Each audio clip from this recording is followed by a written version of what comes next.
Hola, bienvenidos a otro episodio de Delirio.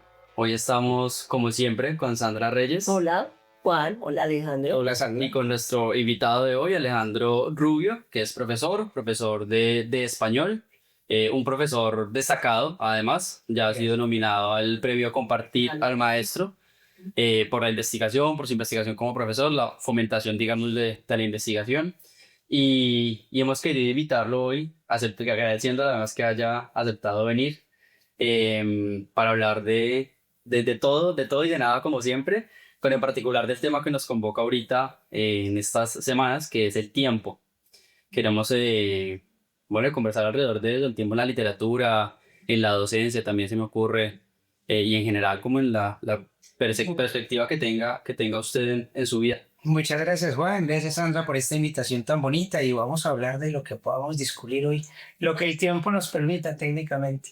Ya es decir, también hay que decirles a todos los que nos están viendo y nos van a escuchar que Alejandro también tiene un proyecto muy interesante que es el canal del profe, Ah, que ya tiene cuánto tiempo, Alejo, el canal del profe. El canal del profe de español nace con la pandemia, Sandra. O sea, yo creo que todos los profesores nos vimos abocados a buscar una estrategia que nos permitiera acercarnos a los estudiantes y fue de hecho una medida muy curiosa cómo surge el canal, pero viene desde la pandemia.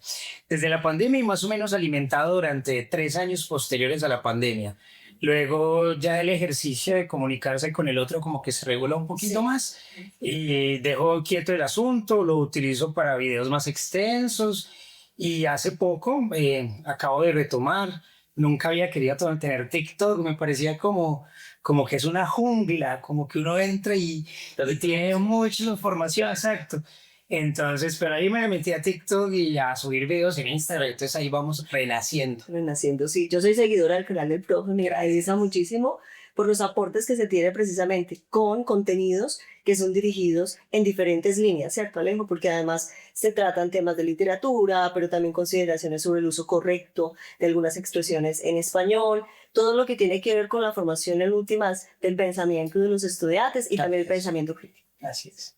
sí, muy importante, justamente ahorita antes de iniciar hablábamos pues del tiempo, hablando del tiempo, digamos, de duración del tipo de contenido que uno consume en Internet, ¿no? Y es importante destacar este tipo de espacios, me parece, pues que se toman más de 5 minutos, 10 minutos para explicar algo en profundidad y más algo tan importante como ya también lo hemos hablado nosotros, pues como el uso del lenguaje, el uso correcto del lenguaje, ¿no? Y fíjese, Juan, que yo creo, digamos que cuando yo hago los videos, el principal factor con el que yo me encuentro es el del tiempo. Yo tengo videos de 10 minutos que la gente no ve. Y entonces a veces yo digo, no, lo voy a hacer del modo más espontáneo y salieron 45 segundos, ese es. Y esos son los que más rotan o los que tienen más visualizaciones. Pero pues es que hoy por hoy el tiempo es un factor, un problema, diría yo, para muchos. Un problema porque nosotros ya no le queremos dar tiempo a nada. Entonces, y por supuesto que eso no es de hoy, eso viene a través de muchos años. Yo recuerdo que cuando yo estaba pequeño, si yo quería hacer un juego, pues yo tenía que pelar la fruta. Pero es que ahora no hay tiempo para pelar la fruta, hay tiempo para destapar el sobre, vertirlo y tenemos el jugo.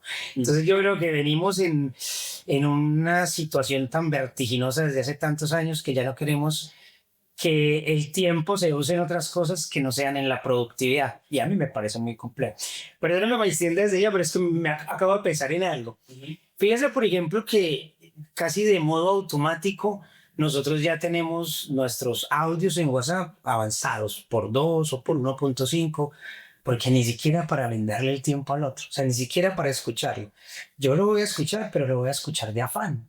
Entonces, el tiempo, tremendo reto, ir a ver aquí el tiempo. Sí, ¿no? Y es paradójico eso porque como sociedad nos hemos dicho que justamente las herramientas, la tecnología es para tener más tiempo. Pero entonces ahorita nos vemos en ese dilema de qué invertir el tiempo si no lo invertimos eso, con las personas que amamos, que queremos o en nuestros intereses, pues, porque todo el tiempo estamos de afán. Yo me enfrento con eso constantemente porque hago muchas cosas y creo que los que hacemos muchas cosas, me imagino que ustedes también, de acuerdo a lo que he visto, como que todo el tiempo queremos, sí, estar en la siguiente tarea o adelantados a la siguiente tarea, ¿no? ¿No les pasa? Pues permanentemente, pero también lo hemos discutido, es porque nos hemos acostumbrado a esa sobrevaloración de lo que somos.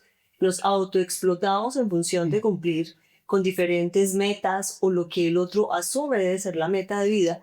Y realmente en las cosas simples de la vida hemos perdido la posibilidad y la capacidad de desatender ese llamado a la inmediatez de la que estábamos hablando.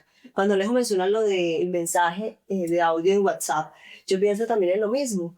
Hace tiempo uno podía llamar al otro con esa naturalidad. Hola, ¿cómo estás? Necesito. Hoy no, hoy para llamar a alguien uno escribe en WhatsApp. ¿Será que me puedes atender una llamada? O sea, ya hay una barrera de lo que es el otro hasta la comunicación por más cercanos que seamos. Y sí, es ese tiempo que a veces no, nos casi que podríamos decir que estamos en un momento en la historia donde pasamos mucho tiempo es enmarcados en esos instantes de tecnología. ¿Cuánto tiempo puede pasar una persona en una red social, por ejemplo? ¿Cuánto tiempo dedica simplemente a scrollear o a estar pendiente de la vida del otro?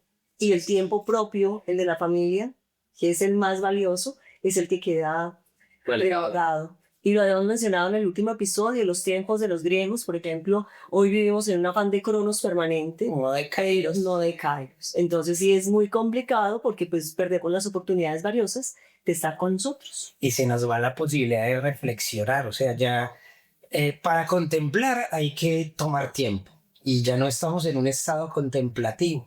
Yo practico un deporte en el cual el tiempo se convierte en un eje central porque la velocidad, hay dos variables allí, la velocidad y el tiempo en el que estoy pasando veloz.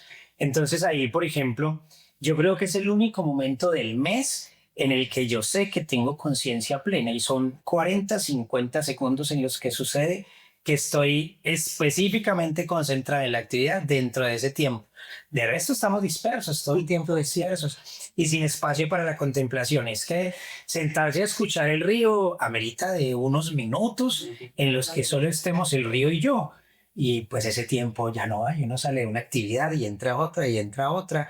Incluso yo creo que ya tenemos que programar lo que nos gusta. Entonces, si a mí me gusta leer, tengo que buscar en qué momento y casi que residuar ese tiempo y qué tiempo me queda para eso.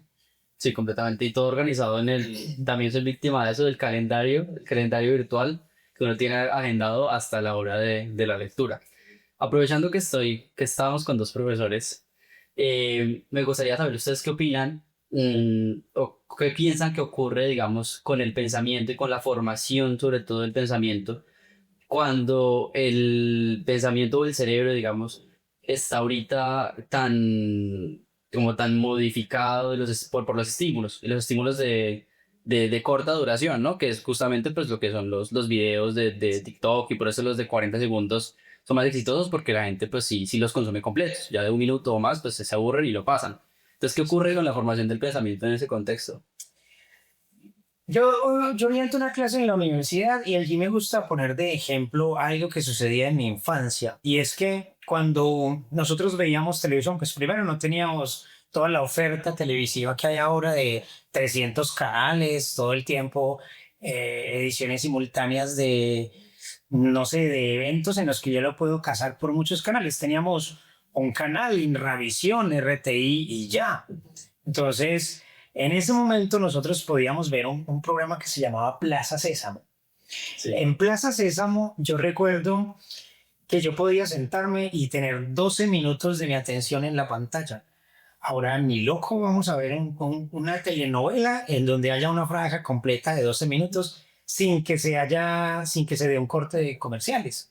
Entonces, yo siento, por ejemplo, ahora que nosotros hemos caído y hemos caído mal en esa dinámica. Porque muchas veces los docentes en el aula nos hemos convertido en, como dice un gran profesor que yo tuve, en el J. Mario Valencia de la educación. Como que necesito decir lo que tengo que decir, pero hay un tiempo en el que yo tengo que entretener al otro, porque si no, él no va a tener esa atención durante un largo lapso y se me va a escapar. Entonces yo termino por ser el profesor que tiene que saber el contenido, pero que tiene que entretener también al estudiante, como si mi función fuera entretener a alguien. Y está bien, o sea, está chévere cuando la clase es entretenida, por supuesto, pero hay temas que no lo son. Y la educación debe ser entretenida. Y pues no debe ser un fin, o sea, mi fin no debe ser que usted se entretenga conmigo. Claro. Y este tema de que yo tengo que convertirme incluso en este profesor que sabe jugar con sus contenidos para que el otro se entretenga, pues es bien complejo. y termina, considero yo, convirtiéndose en algo casi obligatorio o necesario por contexto. Yo a veces pienso, bueno, pero yo cómo hago que a usted le guste un elemento bien estructural o bien formal del lenguaje como las categorías gramaticales. Entonces yo empiezo a buscar cosas que yo digo, es que enseñar esto puede ser aburrido y no está mal que usted se aburra. O sea, también tiene derecho, porque eso es una posibilidad, en que usted sienta frustración porque no entiende o sienta frustración porque no le guste, pero tenga que cuestionarse que aunque no le gusta, debe aprenderlo y debe hacer el esfuerzo por aprenderlo, aun cuando no es de su gusto. Eso va muy ligado también a la dinámica de las redes sociales, ¿no? De que uno todo el tiempo debe estar entretenido, feliz, contento, porque es lo que también muestran las redes sociales del el prototipo que uno debe ser, ¿no? Pero, exacto, el aburrimiento también es un sentimiento y uno se debe permitir sentirlo. Y se necesita porque además las investigaciones han llevado precisamente a caracterizar y diagnosticar que los estudiantes que están sobreestimulados no conocen el aburrimiento. Un cerebro que no conozca el aburrimiento no es capaz de resolver problemas en complejidad. Y el problema hoy es que tanto estímulo, pues lo que hace es una alta carga de dopamina sobre el cerebro. Cuando vamos a una lectura que demanda un nivel de atención, de concentración, pues viene entonces una carga de cortisol y yo me desligo de eso que tengo que leer y simplemente quiero estar en la pantalla. De hecho, como docente creo que el uso y abuso de la tecnología ha hecho que también estemos en unos niveles muy bajos del desarrollo del pensamiento. Porque ahora entonces pensamos que si tenemos en una aula de clase una pantalla, 35 tabletas y que los estudiantes todo el tiempo van a estar interactuando en entornos digitales, se va a producir un pensamiento muy estructurado y no es así. De hecho, está demostrado que se necesita leer en físico, se necesita escribir para que se den unas conexiones que son importantes en el cerebro y que precisamente atiendan a eso, a que uno contemple, reflexione sobre lo leído, haga comparaciones. Y lo que dice Alejo, ya cuando uno juega en el ejercicio docente, con entretener, con ser casi que un mago con los estudiantes, pues de alguna manera también está descuidando la rigurosidad de lo que uno tiene como enseñar. Y el otro se tiene que obligar de alguna manera también a tener esos niveles de atención en profundidad, porque si todo se resuelve desde la superficialidad, es lo que tenemos hoy. Pero fíjense que van a empezar a pasar cosas bonitas. Hace poco yo leí en las redes sociales de Fundanza que allá están en un proceso nuevo por medio del cual los estudiantes van a asistir a las clases, pero no pueden llevar ninguna pantalla. Incluso ya hay Sí, sí. un espacio dedicado también para los docentes, para que ni siquiera ellos estén en uso pues, de las pantallas o de sus celulares, porque en realidad todos, yo creo que es un fenómeno global, ni siquiera pues quindiano global, de cuánto tiempo se nos va a llegar. Todos somos víctimas. Entonces a mí me parece muy bonito porque en concordancia con lo que dice Sandra, si usted no se aburre, sus posibilidades de ser creativo también disminuyen. Entonces yo pensaba en los estudiantes de Fundanza y yo decía, uy, estos estudiantes la van a pasar muy bien estos días, porque entonces van a volver a jugar ajedrez, van a volver a conversar. Es aterrador que... O a tirarse en el pasto a ver el sol. A contemplarlo. A contemplar. Sí. Es aterrador que ahora en las casas todos estamos comiendo y estamos comiendo con el celular acá, el compañero allí comiendo también con el celular y de pronto si hay algo que crea que le puede interesar, ahí es donde nace el diálogo. Sí, Entonces esa interacción nace de allí. Complejo porque, por ejemplo, si usted no usa su celular al despertarse, o sea, si su primera idea es orgánica, no toma de una situación acá, a mí me parece que se empieza el día mejor.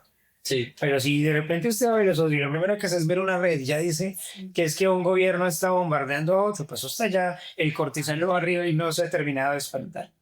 Y lo otro, pero yo lo del un lado. En mi casa, por ejemplo, nosotros tenemos unos acuerdos en relación con el uso del celular.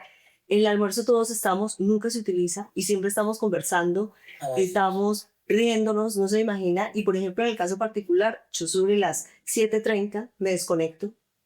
Quien me vea a mí a las 11 tiene que ser algo que sale de la rutina, pero he tratado en buena medida de no caer en esa trampa que tiene la red social, que tiene el internet y es estar conectado permanentemente para validar, porque el algoritmo pues obviamente va a propiciar que usted esté ahí con lo que le gusta, pero es una tarea que uno tiene que hacer y sobre todo con los más jóvenes, porque con los adolescentes, con los niños, el uso del celular va a generar unos problemas a largo plazo. Por eso estoy de acuerdo con algunas medidas que se hacen en este momento en países de Europa y es que antes de los 14 años un menor no puede tener red social y un niño menos, pero ustedes lo ven aquí. En cualquier lugar un niño de 2, 3 años con un celular lo sabe manipular y de hecho hace pataletas si no tiene un celular y los papás pues prefieren darle estímulo-respuesta su celular para que el niño entonces regule el comportamiento. Muy delicado, sí es romper como ese ciclo. No es fácil, pero tendría uno que hacerse como una desintoxicación del uso del celular y de la red. Estaba pensando ahorita que mencionaba que los usuarios, digamos, de los dispositivos somos víctimas. Pensaba en la concepción que tenía Burroughs de adicto, ¿no? Porque pues somos adictos también a los dispositivos. Yo particularmente me considero muy adicto a los dispositivos y a las redes y más que las redes como a la red, ¿no? Yo me despierto, escucho radio, leo de una vez de 3 correos diferentes que me llegan a cosas de noticias, como que tengo esa necesidad por estar muy conectado todo el tiempo. Lo que decía Burroughs era que un adicto como él lo fue a la heroína hasta sus 70 y algo que murió, no por adicción ni nada, sino de vejez, pues sí estaba enfermo, tenía sus cosas, pero no murió relacionado con su adicción. Él decía que un adicto tiene que dejarlo durante un tiempo y volver a consumir para que se regeneren las células. Bueno, pensaba, digamos, a propósito de eso, en qué tanto influye que uno sea consciente de adicción y que uno tenga como las herramientas y el bagaje intelectual, cultural para saber que es un adicto y para asumirlo. O sea, le afecta igual que quien no lo tiene, que es como un adicto involuntario o es un paso mental que yo me estoy echando ahí. Yo creo que le afecta peor, que le golpea más duro el ego. Porque, a ver, yo pienso algo así, exacto. Hay una conciencia, pero no hay voluntad. Entonces es como que yo sé que lo estoy haciendo mal y aún así lo hago y no entiendo por qué no lo cambio, entonces me duele más. Es peor para mí porque me siento más golpeado por el ejercicio de no poder. O sea, no le pongo voluntad a esto, aunque sé que lo tengo que hacer. Pero y si no se quiere, como Burroughs, por ejemplo, con su adicción a la heroína, que decía ¿La elección? que es una adicción, ¿no? Exactamente. Quiere seguir haciéndolo durante toda su vida, así le destruya. Pero yo consideraría, y pues de manera muy respetuosa, porque yo no soy experto en estos temas, que en realidad no es que no siquiera, es que su cuerpo ya se lo demanda. Las descargas de dopamina se empiezan a faltar. Entonces, en lugar de dopamina ya es cortisol porque no lo tengo. Entonces, es que yo no lo quiero y más en cuestiones como la heroína, yo no creo que, no se, que sean así tan posibles como los citamos desde el autor. Yo creo que estamos encartados y sin poder decir, no, es que no soy capaz de dejar. No sé cómo decidirlo porque ya es No. una respuesta precisamente al sistema nervioso central y con eso ya es muy difícil entrar como a hacer esa mediación de tomar la distancia. Lo que pasa es que entre esta adicción que puede generar una red social o el uso del internet y ya llevarlo a ese otro escenario, pues hay unas afectaciones que son bien importantes. Yo diría que a los más jóvenes las afectaciones, y de hecho Subiría publica el domingo una columna donde menciona que la afectación de trastorno o de salud mental que se están viviendo en el mundo de los jóvenes tiene que ver esa correlación con el uso y abuso de redes sociales, con esos estilos de vida que se proyectan para los más jóvenes, con esas metas, con la visión o el sentido del éxito, que a veces no se alcanza, pues estamos en escenarios donde el éxito está mediado por el dinero, por el lujo, por una materialidad que es muy fuerte, diría yo, en un país como el de nosotros, con las condiciones que tenemos, pues no se va a lograr simplemente el sueño americano como ocurre en otros lugares, pero sí habría que pensar en eso. ¿En qué momento podemos hacer un corte para recuperar esos otros espacios que son importantes? A mí el hecho de conversar, de hecho, jamás que alguien me vaya a hablar, tengo el celular en mano y soy capaz de no prestar atención. Lo primero que digo es, si estoy aquí, suelto el celular y nos miramos, porque es el mínimo, ¿cierto? El mínimo de sentir al otro, de percibir lo que... Pero es difícil porque pues las generaciones que tienen en promedio 15 años pues están en otra dinámica y la vida realmente deja de ser importante cuando sueltan su teléfono celular. Todo está sucediendo allí. Hablemos de la parte más chévere, que es de las lecturas, para mí, pues, de las lecturas que les han cambiado como esa percepción del tiempo, alguna lectura que se les venga a la cabeza hablando del tiempo. A mí se me viene una, pero no es precisamente una lectura en términos de literatura, sino una película. Hay una película que se llama La Llegada. No sé si usted... Sí, Sí. buenísima. Me cuesta mucho. Sí. Me gusta mucho porque en esta película, pues, desde lo que yo comprendo de la película, es una película maravillosa. A mí me parece que hay una relación directa entre cómo concibo el lenguaje y cómo éste construye la temporalidad. Lecturas muchas, digamos que podríamos hablar, pero yo creo que de un modo mucho más gráfico, la narrativa cinematográfica pues permite jugar más con este fenómeno temporal. Y en esa película me parece muy importante cómo mientras más comprendemos cómo se comunican los seres que llegan, más circular se vuelve el tiempo y menos lineal. Para nosotros, o al menos para esta sociedad, para la sociedad occidental, el tiempo es una punta y va derecho. Y ya, pero en esta película nos muestran cómo no tiene que estar organizado así, si son acciones que se ejecutan a través de algo como la red que podemos llamar tiempo. Esa película en estos términos me gusta mucho, me gusta mucho por ese fenómeno. Háganos una sinopsis, bueno, a mí no, digamos a la gente que Sí, está claro. viendo una sinopsis de la película. Claro que sí. En esta película empezamos con que se posa una nave en una ciudad, pues, no recuerdo si de los Estados Unidos. Con esta nave no pasa nada, simplemente se queda aquí, está ahí y entonces vamos a empezar a comunicarnos con ella para ver cómo es que llegan. Para esto entonces necesitan a unos lingüistas que se acerquen para verificar los sonidos y las formas en las que se están intentando comunicar, qué pueden significar. Entonces hay que ver si desde los fenicios y desde los etruscos se ha construido algún símbolo para poder identificar. Y entonces tenemos... ¿Quién es la actriz? Armias es la actriz principal y ella va y entabla la comunicación y comprende. Ante todo, comprende cómo es que se están elaborando los significados. Y la comprensión de esta vez del lenguaje le permite entender por qué el tiempo no es lineal. A mí eso me parece muy bonito. Y yo creo que en literatura lo hemos encontrado poco. Yo creo que lo hemos encontrado más en el cine. Yo creo que en literatura nos hemos preocupado más por las formas en las cuales podríamos afectar el tiempo. H.G. Wells tiene la máquina de tiempo, que también fue película, ¿no? Entonces yo creo que como que en la literatura vamos a ver, bueno, cómo nos afecta o cómo lo podemos afectar, pero no cómo lo podemos comprender. Y esto es lo que me parece muy, muy bonito de La Llegada, que hay una nueva comprensión del tiempo, pero que está directamente relacionada con el lenguaje, con las formas de expresión. Eso me encanta de esa película. Está en mi top. Sí, definitivamente. Y además que le permite a la protagonista también comprender su propia existencia y todo lo que vive en torno a eso para poder tomar distancia de lo que ha ocurrido porque ya va a entender que no es simplemente la línea de pasado, sino que todo está integrado, relacionado.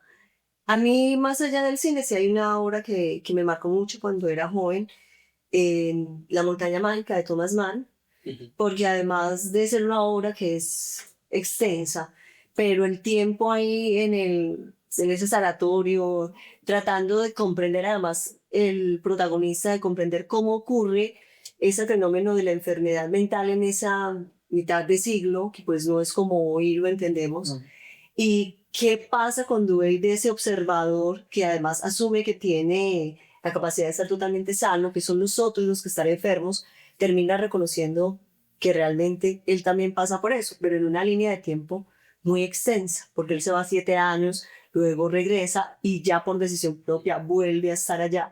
Es una obra que sí me dejó en ese momento, y pues todavía la recuerdo, ese sabor del tiempo, porque el tiempo pasa.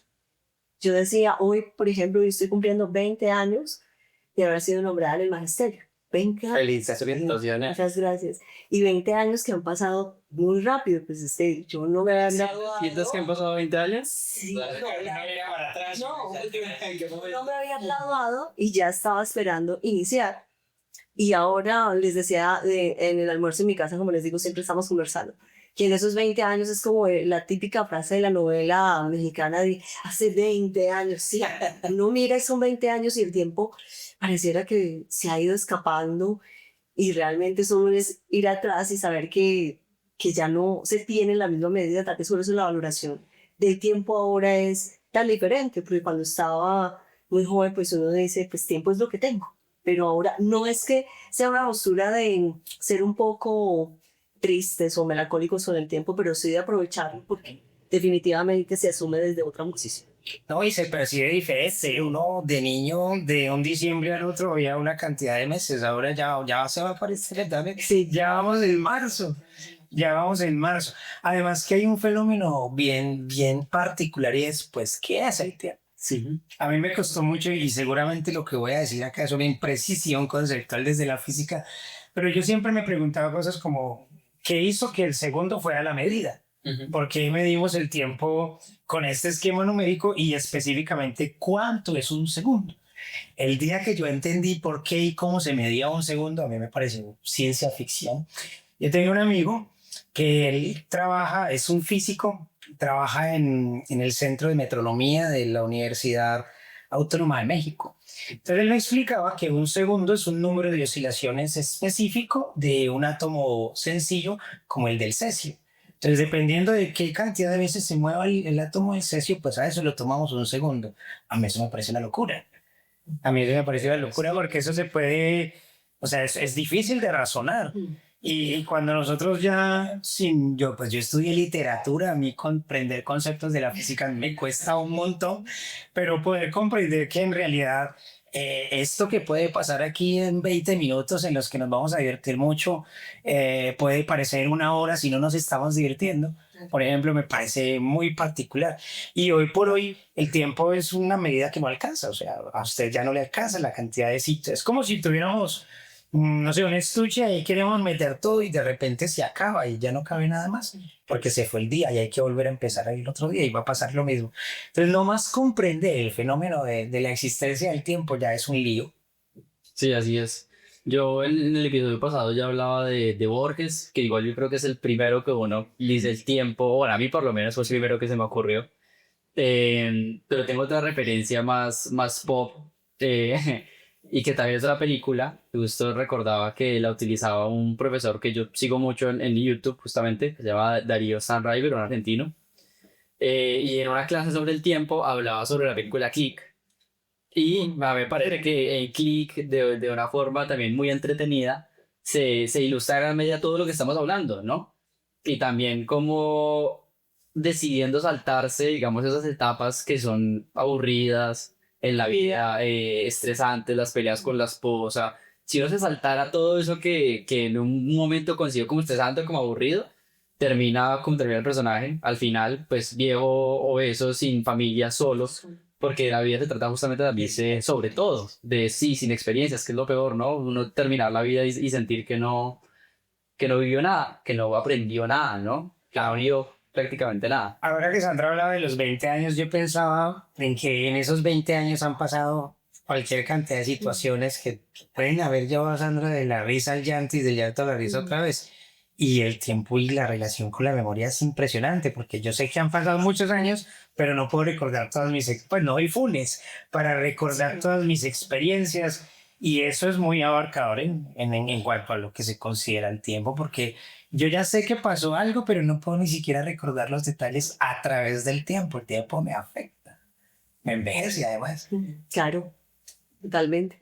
Aunque definitivamente, ¿qué es lo que uno más recuerda? Las situaciones que han sido o muy dolorosas o lo han hecho muy feliz. Pero esos puntos intermedios realmente no terminan de generar como una emoción lo suficientemente fuerte para regresar a ellos, que eso sí ocurre.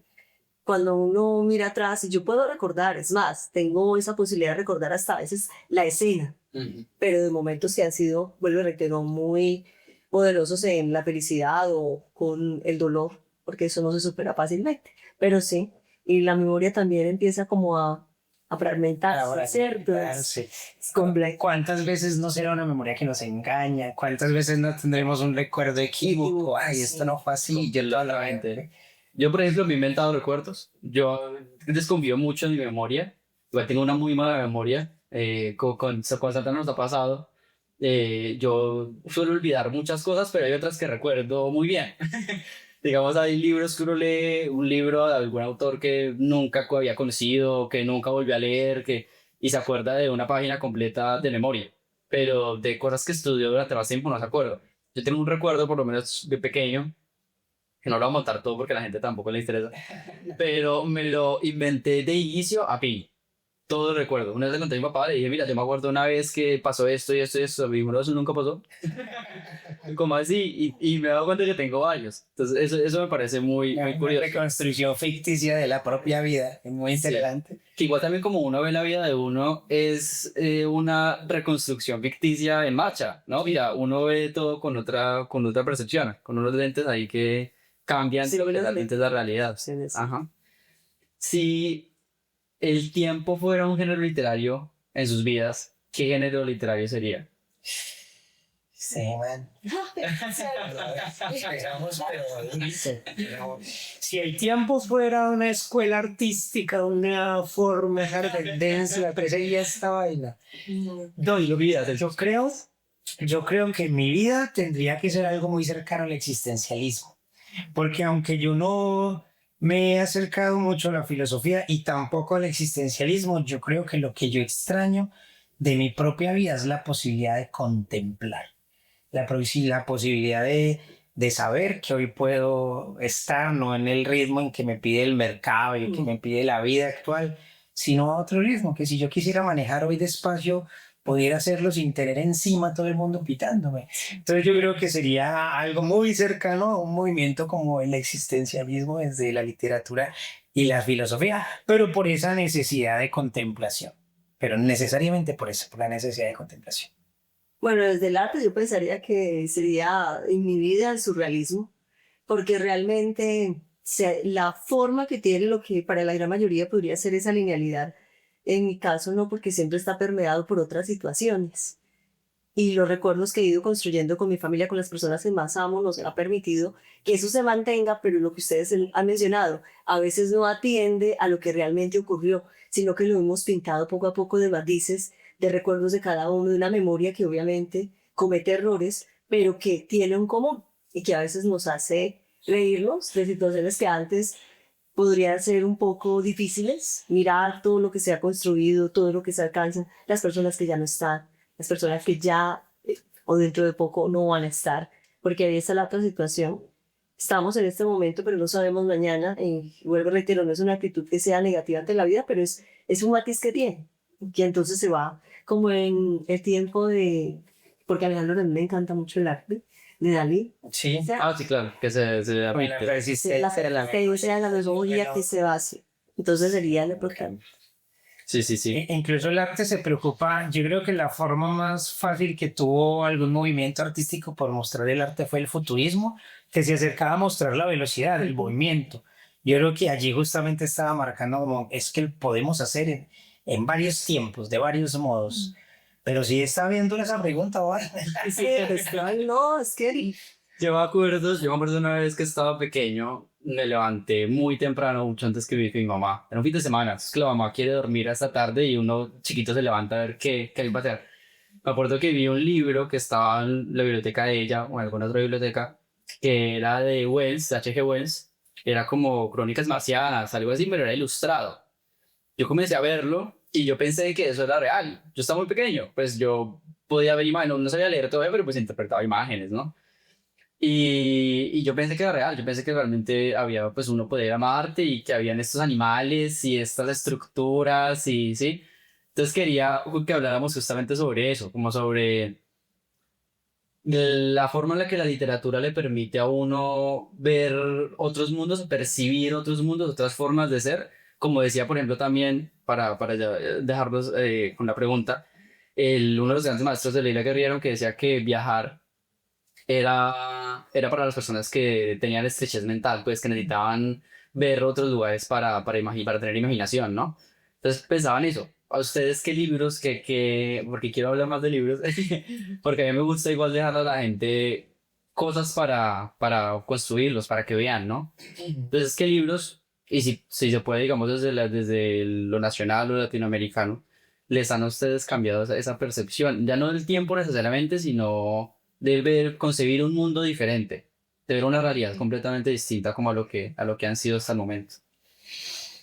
A ver, se complica cada vez más. Sandra. si no, ya. Es lenta. Ya, Pues en las distopías. Hace poco, hace más o menos unos 5 o 6 años, yo leí una novela que me recomendó Juan Felipe. Felipe Gómez, que se llama Salvar el Fuego, de Guillermo Lega. Guillermo Lega es un personaje muy interesante y es un escritor que a mí me parece que va a seguir sorprendiendo. Él es guionista de cine y tiene guiones de Amores Perros, de Babel, que ustedes saben que tiene, Pues sí, sí. y de 21 grados. Entonces yo me puse a leer una obra de él que se llama Salvar el Fuego, que es altamente intertextual. Para quien le guste la literatura seguramente va a encontrar allí una cantidad de relaciones con otros libros. Y este es un personaje, Cuauhtémoc se llama el personaje principal allí, que narra muchos elementos desde la cárcel porque es un homicida. Pero es un homicida muy culto. No, digamos que no es así el tipo Hannibal Lecter que tiene este formato culto, sino por el contrario se reconoce desde sus raíces indigenistas, sabe que puede ser una muy mala persona en una cantidad de aspectos, pero que su vida se ha dado a través de los libros, porque su padre lo obliga prácticamente encerrado en jaulas a leer y a aprender. Entonces, para mí, ha habido allí un cambio en el concepto de quiénes somos como lectores. Porque muchas veces cuando nosotros tenemos espacios para hablar de literatura, o al menos me pasa a mí, una de las principales cuestiones o de los principales retos es que los lectores generalmente son elitistas. Yo soy profesor de literatura en un 9 semestre. Entonces, muy snob el asunto, exacto. Entonces yo cada semestre a lo primero que me enfrento es a la posibilidad de estudiantes que han leído tal vez tanto como ha podido leer un profesor de literatura, porque aún le ha tocado leer mucho, y entonces empieza este tire y afloje de yo necesito demostrarte quién soy porque soy lector. Y de hecho, si ustedes se fijan, de un movimiento político a otro en las redes, todo el tiempo está como que, es que usted no lee, entonces lea, todo el tiempo está invitándolo a leer. Estudie, papá. Tengo amigos de una cantidad de movimientos políticos que son grandes lectores y yo pienso que porque no puede entender esta final, no, sí lee tanto. Entonces yo creo que como lectores nos hemos concebido la posibilidad de que ser lector te vuelve automáticamente una mejor persona. Ser lector te saca de unos espacios en los que no deberías estar. Y yo pienso que eso es un error. Sí, O sea, yo pienso que tú deberías dejar ser al otro, que sea lo que es y que lea. Ojalá, si las lecturas lo sacan del sitio en donde está. Pero muchas veces no va a ser así, porque no es una obligación de la literatura. Cuando yo estuve en la Universidad del Quindío, mi proyecto de grado fue poder comprender cómo el realismo sucio y la literatura urbana nos podían servir de puente. Es que yo hoy puedo hablar con criterio y propiedad de 100 años de soledad, pero no lo pude haber hecho la primera vez que fracasé en su lectura. Yo empecé 100 años de soledad la primera vez y dije, pero esto no le gusta a la gente.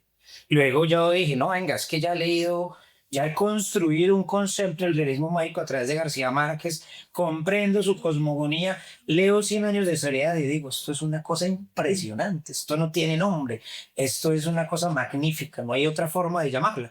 Pero me tocó a mí mismo movilizarme, no porque otro me movilizara en ese sentido. Entonces yo creo que le hemos dado a la literatura una posibilidad muy moralista de es que yo le puedo cambiar la vida a usted con los libros. Y Juan, yo he visto a personas hacer pésimas lecturas de 100 años de soledad, de grandes obras. Yo he visto gente que me dice, es que Crimen y Castigo es un libro muy maluco. Y yo digo, Ahorita la gente diciendo que está leyendo a Dostoyevsky por moda. Sí, por favor. Y puede que algunos sí, pero igual es Dostoyevsky. o sea, decir que el libro de él es pues como maluco de leer, pues, eso es una cosa vertiginosa, da miedo, asusta, es longa. Y también he visto a gente hacer unas lecturas impecables e increíbles de autores que han sido muy criticados por la literatura. Fíjense nomás, trabajo fácilmente que la revista Malpensante tiene... Miren nomás esto, lo elitista.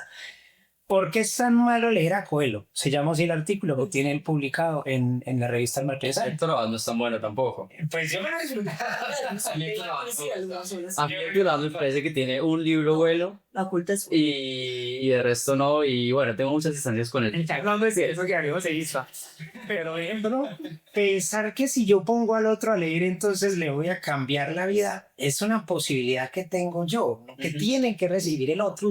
Entonces, yo he visto gente que coge una obra maravillosa y la aman, y he visto gente que coge una obra en los que tenemos en términos de la estética de la literatura, pues no le tenemos mucha fe y hacen mejores o mejores lecturas, tanto que se aproximan a buenas obras posteriormente. Pero no, Héctor Abad, explórelo. Explore lo que Héctor Abad tiene. A mí, por ejemplo, Angosta me parece un libro muy, muy interesante. Y con un fenómeno bien bacano es que por ahí hay un capítulo mucho más adelante en Angosta en el que el autor le dice a usted: no lea este capítulo, no lo necesita, no se preocupe. Pero si usted es un enamorado de la literatura, léalo porque es un homenaje al Quijote, le dice él. Entonces usted como lector, fíjese ya en la semiótica de la recepción, allí usted un lector activo ya. ¿Sí ve? Y a mí me gustó mucho porque después del olvido que seremos, yo me di cuenta de todo el proceso que él tuvo, que incluso lo llevó a tribunales con este poeta que viene mucho aquí al Quindío, con Héctor Alvarado Tenorio, ¿cómo se llama? Ay, pero no me acuerdo. Se me olvidó. Con este tipo que le genera un proceso que hace que él tenga que escribir después Traiciones de la Memoria, en donde cuenta toda la relación que hay del poema que tiene su papá cuando muere en el libro y lo que dice Harold Alvarado Tenorio acerca de la autoría de ese poema. Es bien bacán. No, Héctor, vale la pena. A mí no. Después enviaré porque para que hablar mal de alguien, pero no. A Héctor no, no me gusta. Pero acuérdate que yo te El olvido digo que tenemos que a veces un libro, ¿cierto? Esa, pero- esa barrera que ponemos, Alejandro lo acaba de mencionar, es ese carácter de decir este autor no, este sí, que ocurre mucho cuando alguien refiere, por ejemplo, que lea Coelho, que lee obras de, no son obras, son formas de expresión que llevan a mejorar y que esa no es la función de la literatura, darnos como un sentido de la vida. Pero quien lo lee, pues lo asume. A mí los estudiantes a mí me dicen: pues estoy leyendo, por ejemplo, era muy común Volando sobre el Batán. Sí, de Carlos Cuauhtémoc. Exacto. Entonces, pues uno entiende que es una forma, una narrativa donde está lo moralizante, está muy claro, sí, claro, pero uno no podía, bajo ninguna circunstancia, decir, ¿cómo vas a leer eso? Ajá. Hay que leer, Claro. claro, hay que dar las libertades porque lo dice Alejandro, cada uno asume desde sus lecturas. Y yo creo que otro de los grandes, a mí me genera mucha atención hoy es la cantidad de libros que se quiere consumir. Ustedes notan que año a año, entonces yo me he leído 30, me he leído 40, me he leído 50, pero no es la cantidad de lo que se lee, es lo que despierta una lectura en particular. A mí el año anterior me tomó terminar, por ejemplo, El viaje al interior de una gota de sangre. Me demoré Sí. más de lo que siempre me demoro. Me tomó 3 meses, en vacaciones terminé el texto, pero creo que lo que generó en mí es lo suficiente, no para decirle al mundo que solo leí tantos, sino esa interpretación de la tragedia, del dolor que se vive en zonas que son obviamente descuidadas por el Estado, porque es el reflejo de eso, en últimas, es un reflejo de lo que tenemos en la sociedad. Y ya en cuanto a obras que uno dice que lo han marcado y que lo han sacado de esas formas, pues tantos libros que a veces uno, a mí me pasa, no sé si a Alejandro le pasa, pero uno ha leído algunas obras que no las recuerdo, tú lo mencionaste ahora, y hay otros que se quedan. Había muchos libros que he leído. Sí, no hay, y puede que mi sobrina, por ejemplo, en ese momento está leyendo Crimen y Castigo. Ok. Y entonces ya me dice: tía, ¿tú te acuerdas cuando... Y Digo, no, "Ay, ¿te acuerdas de la carta que le envió Raskolnikov a la mamá?" Y entonces yo empiezo así, yo, amor. Entonces, Silvia, la carta que le llevó a su Mickey, y yo la miro y yo le digo: así era el personaje, ¿será que sí? Porque si la idea se carga, pero he notado eso, que por moda la gente lo está leyendo. Pero yo creo que son unas lecturas muy superficiales. A ella le cuesta, porque obviamente en la obra, a pesar de que está en la edición que conseguimos, está en un español más cercano en la traducción, pero hay unos términos que obviamente la ayudan, le generan eso como que no entiendo aquí, tengo que devolverlo, tengo que mirar. Pero esa complejidad, ella por ejemplo en este momento está en la segunda parte, ya cometió el crimen y demás, está con la familia en este momento, pero ella le dedica el tiempo y yo la veo que se la disfruta, porque además ella ha llegado a diferentes libros y no por la imposición, sino porque sola los ha ido descubriendo. Y ahí va, yo le decía a Juan que sola se fue construyendo el árbol genealógico en 100 años de soledad y ella va muy adelantada, así se lo para y vuelve y lo retoma y ahí vamos. Pues ha sido un proceso interesante, pero sí, uno con las lecturas tiene que dejar que el otro las descubra. y tiene derecho a aburrirse lo que todo el mundo dice que es maravilloso y tiene derecho a ir en esa búsqueda permanente de... ¿Quién soy yo para decir al otro que no le da superación personal? Porque a mí no me gusta. Sí, no tiene sentido. Yo me acuerdo que en el colegio yo tuve una época con una profesora que tuve en ese momento me hizo avergonzarme de ese gusto y durante mucho tiempo me avergoncé y lo oculté. Yo fui muy fanático de Mario Mendoza, me encantaba. Y ahorita creo que lo he vuelto a retomar cariño justamente por eso, porque mi adolescencia, preadolescencia, digamos que fue ese puente que me permitió comenzar a avanzar en la literatura, ¿no? Pero yo me leí toda la obra de Mario Mendoza hasta el 2016, más o menos. Todas las novelas y me encantaba. Tenía una obsesión con el señor hasta que ella me dijo, no, es que eso es un escritor menor, él no tiene estilo, ya no sé qué. Yo, ¿cómo así? ¿Qué es eso? ¿Cómo así qué estilo? Y me explicó, me puse como a analizarlo y yo dije, no, ¿quién soy? Porque, qué pena, porque leo esto.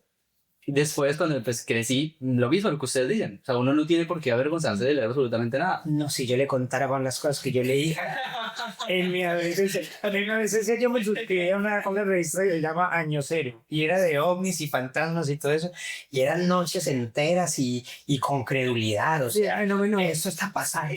Esto existe en el mundo. Y yo recuerdo que yo devoraba eso.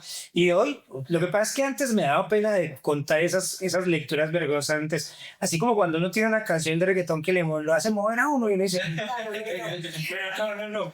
Sí, yo tuve lecturas. Yo recuerdo que había un experto en ufología que se llama JJ Benítez. JJ Benítez. Conocido con el fenómeno ahorita de los ovnis que aparecían en el fondo, ¿no? Ah, sí. Ese es el despacho. Para mí, por ejemplo, explorar. Mira esto tan curioso. Yo me leí Los caballos de Troya. Yo nunca he sido un hombre religioso. O sea, en mi familia nunca se inculcó ningún tipo de religión, ni hubo pues como mucha espiritualidad. Pero yo leí ese libro y me enamoró de la figura de Jesús. Tanto que yo terminé leyendo la Biblia para conocer el concepto que existía de... Yo sabía de Jesús cuando iba a la iglesia. Pero esa obra, que es de ufología, me acercó a los textos canónicos de la religión católica, pero para leerlos como un ejercicio de lectura literaria. Y me permitió ver que había una cosa grandiosa que yo no sabía, porque había otro relato mucho más mítico que me decía que Jesús era de una forma y yo me acercaba, pero de otras formas, mucho más humanas, mucho más bacanas, mucho más enamoradoras para mí. Y eso me llegó a través de leer libros de ufología. ¿Sí lo ve?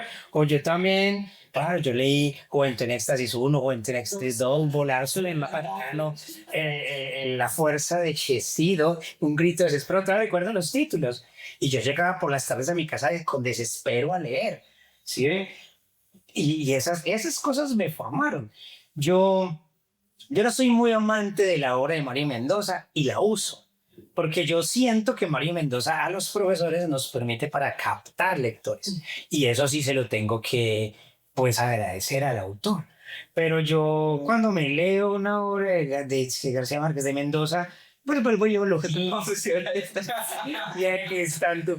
Vuelvo y leo lo mismo. Entonces, Sí, claro. esta semana yo estaba en una clase, préstele atención a esto, y estábamos hablando cómo hay una prostitución acerca de los mecanismos de expresión de la novela negra, el realismo sucio.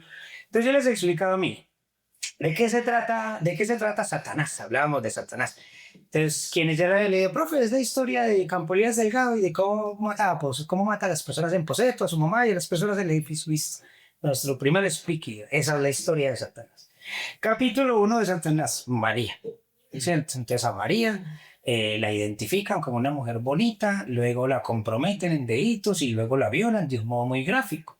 Entonces ahí empieza la prostitución de los mecanismos de expresión de esta novela. Entonces necesitamos lo escatológico, necesitamos el morbo. Capítulo 2, Andrés. Les digo yo a mis estudiantes, Andrés es un pintor, ¿cierto? Tiene problemas con su novia quiere ir a tener una vida loca, termina contagiada de VIH, él toma una acción frente a esto que lo va a perjudicar. Entonces yo les digo, ahí ya llevan al menos 60 páginas y Campo Elías no ha aparecido. O sea, ¿por qué necesitamos que esté aquella mujer a la que violaron, aquel tipo que se consume a través de su sexualidad, aquellos elementos de las drogas para poder contar la historia del asesino?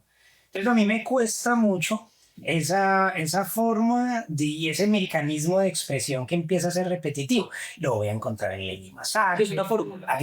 Exactamente. Entonces a mí me cuesta mucho. Disfruté mucho la lectura de Satanás y aún lo cito mucho y lo trabajo en el aula cuando puedo. Disfruté mucho el relato de un asesino y amo trabajar con la importancia de morir a tiempo. Me encanta trabajar con ese libro porque como él mismo lo denomina, esto es un libro de rarezas, esto no es cuento, esto son anécdotas por un lado, son noticias por el otro. Me parece maravilloso y me gusta mucho escucharlo. Pero yo creo que hay algunos autores que nos agotan, que nos agobian y que nos venden siempre lo mismo. Y entonces, pues digamos que la dinámica de las redes y el comercio les ayuda y empiezan a invisibilizar a otros autores. A mí Santiago Gamboa me parece un escritor increíble. Santiago Gamboa Y lo leemos poco. Yo recuerdo... Ciudades, si es Gamboa de Ciudades en la Noche, que es el recorrido por Baudelaire y se va a recuperar toda la información. Tiene un texto que se llama Los Impostores, que a mí me parece una delicia ese texto. Entonces empieza uno a quedarse como casado con un solo autor y desde la crítica incluso, porque él se convierte en el eje central de un tipo de literatura y toda la crítica también recae sobre él. Sí. Entonces es complejo cuando eso nos pasa con los autores. Pero bueno, Mendoza, el último, en el de Leer y Resistir, se aleja de la fórmula, porque obviamente pues es una novela que es autobiográfica, que cuenta su experiencia cuando era niño y cómo llegó a la lectura. Y el libro sí permite establecer intertextualidades, no solo desde los libros, sino desde las películas. Yo alguna vez le decía a Juan cuando la terminé, me llevó a conocer una obra que no, desde el cine que no había visto, El Inquilino, se me olvida el francés, Roman Polanski. Tiene una trilogía y dentro de la trilogía del apartamento está el bebé Rosemary, el inquilino, y él lo menciona en el libro. Yo no había visto el inquilino. Y me voy a verle, claro, una obra maravillosa del año 67, una película que protagoniza Polanski. Entonces en esa se rompe esa fórmula de, claro, todas esas novelas. ¿Protagoniza Polanski? Sí, Roman Polanski como actor. Claro, y tiene unas apariciones, de hecho tiene una película maravillosa que se llama Una simple formalidad en su traducción al español, y es con Gerard Depardieu, que es uno de los actores franceses más importantes, y es una de esas películas que lo dejan a uno totalmente alucinado, porque el tiempo ahí parece que no transcurre. Es una persona que está acusada de un delito, y él es el jefe de la estación, quien lo está interrogando, y todo el tiempo se remite a lo mismo, a lo mismo, a lo mismo. No voy a decir de qué trata, porque lo importante es que la puedan buscar, pero sí es una película sumamente valiosa en la actuación de los dos, porque el guion lo escribe Polanski. Eso fue justo antes de todo su problema Todos sus problemas. en Estados Unidos. Bueno, ya para ir cerrando, por las últimas consideraciones, digamos, yo les quería compartir, pues a ustedes creo que con Sandra ya hemos hablado de ese autor que me pareció muy raro, muy loco, en el mejor de los sentidos, Luis Carlos Barragán, que está ahorita escribiendo eso que llaman la nueva ciencia ficción latinoamericana. Y es muy raro porque uno está acostumbrado a ver esas distopías, digamos, de raras, locas, como por ejemplo un gusano que en vez de Transmilenio en Bogotá, Bogotá ya no es Bogotá, sino que es Bogotá 1 y Bogotá 2. Bogotá 2 pues es por la que está más protegida, como afuera de Bogotá.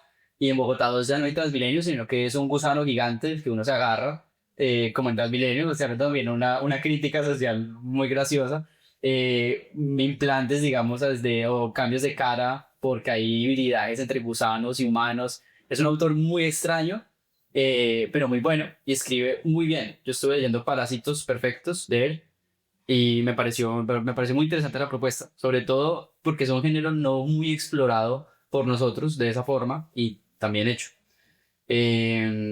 Algo por decir antes Y de pues desde la perspectiva de la cronología, porque permea de nuevo la ciudad, o sea, no nos fuimos lejos a una ciudad utópica que tenemos que construir para esto, sino le vamos a Angosta, le vamos a Angosta. Es la oportunidad de Angosta al menos.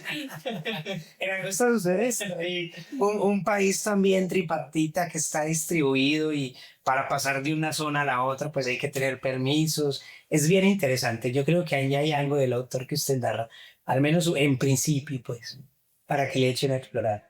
Bueno, puedo aceptarla y con humildad. Algo por decir antes de cerrar. No, pues que hay que seguir leyendo, hay que seguir explorando las estéticas que, diría yo, más feliz lo hagan a uno. Uno va a llegar a otros apartados de la literatura, a otros estancos, a otras formas solo si se sienta a leer. Y generalmente uno empieza leyendo lo que a uno le gusta. O sea, que yo me he dado a la oportunidad de leer cosas que no me gustan y luego me cuestiono, ¿y para qué la leí? Esto es como si a mí me invitaran a tomar whisky, a mí no me gusta el whisky, ¿yo para qué me lo tomé? Cuando me podía tomar una cerveza y ser más feliz de pronto. Entonces hay que seguir explorando la literatura y por fortuna, pues esta tiene una multiplicidad en cuanto a posibilidades que casi inagotable que nos permiten rastrear lo que nos gusta definitivamente. Pues es invitarlos, como dice Alejandra, a leer. Hoy tenemos la posibilidad de acceder a los textos en diferentes formas, formatos, lo que no ocurría hace 20 años cuando la literatura no tenía esa posibilidad de ser masiva. Hoy no. Hoy uno se inscribe en un canal o en un WhatsApp de biblioteca y comparten permanentemente los títulos que uno quiera tener. Y es la posibilidad de conocer. Yo siempre digo aquí en el podcast que la literatura, más allá de esperar una transformación, es conocer eso que está planteado ahí, que me acerca a reconocerme como ser humano, no buscando que seamos mejores o no, sino comprendernos, en últimas, que es lo más importante. Sería simplemente eso, darnos la posibilidad de leer.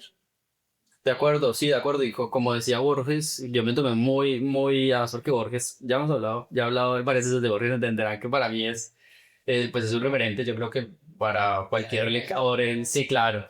Decía eso, justamente, que uno debe leer lo que le gusta, que si a uno no le gusta un texto, pues que lo deje ahí, que lo vuelva a leer después o que no lo lea. Porque hay mucho por leer. Para los que son de mi generación, se acordarán de Wattpad, que uno leía esos fanfics de loquísimos de los que ponían, no sé, a Harry Potter de novio con Draco Malfoy Sí. o con otro personaje de otra película y a uno le encantaba leer eso. Entonces sí, lean todo, lean mucho, leanos a nosotros también, ojalá. Están también invitados pues, a ver el blog. Muchas gracias, Alejandro, profe, por estar aquí, por la invitación.